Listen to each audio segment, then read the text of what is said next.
Babu ya damu tuliozaliwa nayo ndani, tumelelewa kwa hiyo mizururo ya damu, hatujakombolewa kwa hiyo damu. Kwa hivyo hizi laana zinakuja tu, zinatoka kwa baba, zinaenda kwa mtoto, zinaenda kwa mjukuu, zinaenda kwa kilembwekezi. Inakuwa ni trend ya kuleta matatizo. Lakini Mungu akisimama upande wetu, anaondoa hiyo yote katika jina la Yesu. Amen. Na tunapata damu ambayo ni ya mwana kondoo, aliyechinjwa, ambaye ni Yesu mwenyewe, ambaye alisema kwa msalaba yote imekwisha. Basi hata na leo magonjwa yetu yote imekwisha. Laana zetu zote leo zinakwisha. Mikosi imetuandama yote leo inakwisha.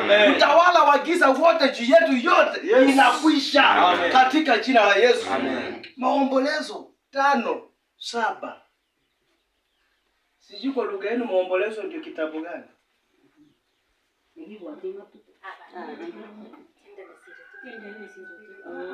Kiingereza inaitwa Lamentations. Lamentations, maombolezo. Nitaka msome kwa hiyo lugha yenu hii.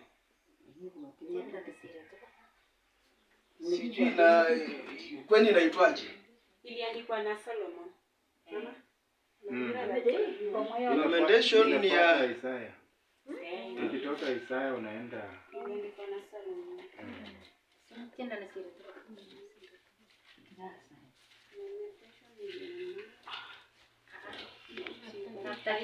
Jeremiah alafu Lamentation. mwandishi wa hicho kitabu 5:7.